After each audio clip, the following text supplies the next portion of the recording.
Corona vaccine के clinical trial के दौरान फाइजर कंपनी की वैक्सीन लगभग 90% कामयाब दिख रही है। वैक्सीन जल्द ही ब्रिटिश सरकार को सौंपी जाएगी।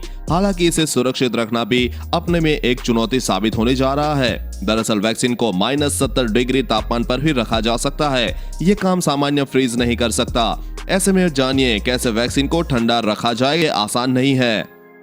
किसी भी दवा कंपनी की तरह ही वैक्सीन कभी भी एक्सपायरी होती है, लेकिन इसके अलावा भी वैक्सीन काफी जल्दी खराब हो सकती है। इसकी वजह यह है कि वैक्सीन को सेफ रखने के लिए एक निश्चित तापमान होता है। साथ ही इसे नमी और धूल धुएं से भी बचाना होता है। ये न होना पाने पर वैक्सीन किसी काम की नहीं रहती। खुद वर्ल्ड हेल्थ ऑर्गेनाइजेशन का मानना है कि हर साल दुनिया भर के देशों में भेजी गई आधे से ज्यादा वैक्सीन रख रखाव में गड़बड़ी के कारण खराब हो जाती है। इससे सबसे पहली वजह तापमान कंट्रोल न रख पाना होता है। ऐसी वैक्सीन अलग लगा भी दी जाए तो बीमारी रोकी नहीं जा सकती। ऐसे में कोरोना वैक्सीन के बारे में डर जताया जा रहा है कि उसका भी यही हाल न हो।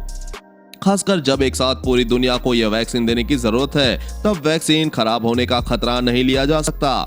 इस बीच मॉडर्ना और फाइजर कंपनियों की वैक्सीन जल्दी से जल्दी बाजार में आने के लिए तैयार है। बता दें कि ट्रायल के दौरान फाइजर को लगभग 90% कामयाबी मिली तो मॉडर्ना को 94.5% सफलता मिली। दोनों ही वैक्सीन जेनेटिक मटेरियल आरएनए से तैयार की गई है। इसे सुरक्षित रखने के लिए खास तापमान बनाए रखना जरूरी है। मॉडर्ना की वैक्सीन को अगर महीने भर तक सेफ रखना है तो उसके लिए -20 डिग्री सेल्सियस तापमान चाहिए।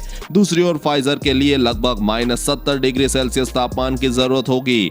इसके अलावा कई दूसरी वैक्सीन भी कोल्ड टेम्परेचर पर ही टिक सकेगी। ऐसे में सारी ही वैक्सीन को दुनिया के एक से दूसरे कोने तक ले जाने के लिए तापमान बनाए रखना एक बड़ी चुनौती है। यहाँ पर ड्राई आइस एक समाधान है, लेकिन इतनी बड़ी मात्रा में ड्राई आइस भी कहां से आ सकेगी, ये भी वैज्ञानिक समझने की कोशिश कर रहे हैं। बता दें कि ड्राई आइस और कुछ नहीं बल्कि ठोस कार्बन डाइऑक्साइड होती है। यह कूलिंग एजेंट है जो बर्फ को भी ठंडा रखने का काम करता है।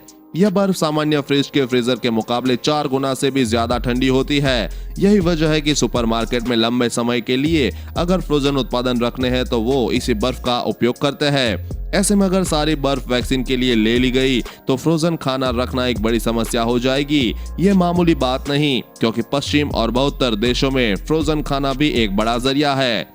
इसे भी छोड़ दे तो वैक्सीन का फैक्ट्रियों से लेकर आम इंसानों तक पहुंचना लंबी प्रक्रिया है। जैसे वैक्सीन फैक्ट्री से होते हुए जहाज तक जाएगी, जहां से हजारों किलोमीटर की दूरी तय करके एक से दूसरे देश पहुंचेगी।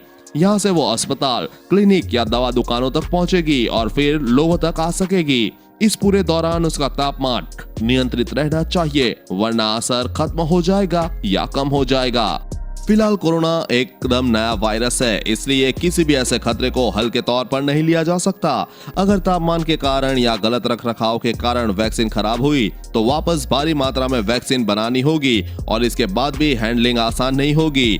वॉल स्ट्रीट जर्नल के मुताबिक दोनों ही फार्मा कंपनियां काफी पैसे थर्मल स्टोरेज पर खर्च करने वाली है। ऐसे में जाहिर सी बात है कि इसकी कीमत भी विक्रेताओं को चुकानी होगी। इस खबर के बारे में अपने विचार नीचे कमेंट बॉक्स में लिखकर बताएं। वीडियो को लाइक और अपने दोस्तों के साथ शेयर करना ना भूले। साथ ही कोरोना वैक्सीन से जुड़ी हर खबर सबसे पहले पाने के लिए चैनल को सब्सक्राइब कर ले।